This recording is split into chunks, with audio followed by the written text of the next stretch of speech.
اسرائیلی بمباری کے بعد غزہ میں موت کا رقص جاری ہے، جس سے قیامت صغریٰ کے مناظر دکھائی دے رہے ہیں۔ شہر کھنڈر کا منظر پیش کرنے لگا۔ اقوام متحدہ سمیت عالمی میڈیا رپورٹس میں بار بار فلسطینی محصور شہر غزہ میں بے رحم صہیونی فورسز کے ہاتھوں انسانی المیہ کی طرف توجہ دلوائی جا رہی ہے۔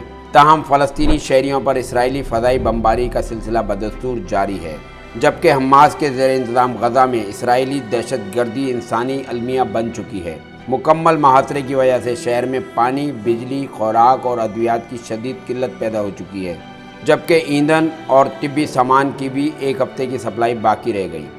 اسرائیلی فضائی حملوں کے نتیجے میں شہر کے رابطے کا نظام تباہ ہو چکا ہے۔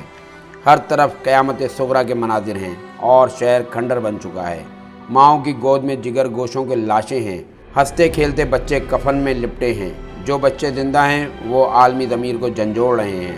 زخمی بچوں کی پکار اور ماؤں کی آہ و بکا غزہ کی فضا پر چھائی ہوئی ہے۔ اسرائیل کی وحشیانہ بمباری سے شہر میں شہید ہونے والوں کی اجتماعی نماز جنازہ ادا کی جا رہی ہے اور شہداء میں کمسن بچے بھی شامل ہیں۔ نماز جنازہ کے مواقع پر جو رکت آمیز مناظر سوشل میڈیا پر جاری ویڈیوز میں دیکھے گئے، لواحقین کی ویڈیوز دیکھنے والوں کے دل دہلا دیے ہیں۔ دوسری جانب اقوام متحدہ کے انسانی ہمدردی کے ادارے OCHA نے اپنی تازہ رپورٹ میں کہا کہ غزہ کی پٹی میں فلسطینیوں پہ بمباری کے نتیجے میں لاکھوں افراد بے گھر ہو چکے ہیں۔ انہوں نے فلسطینی حکام کا حوالہ دیتے ہوئے کہا کہ بمباری کی مہم نے 1000 سے زائد مکانات کو تباہ کر دیا ہے، جبکہ سینکڑوں کو اس قدر نقصان پہنچا ہے کہ وہ رہائش کے قابل نہیں ہیں۔ تجارت نیوز کو YouTube پر سبسکرائب، لائک اور کمنٹس کیجیے۔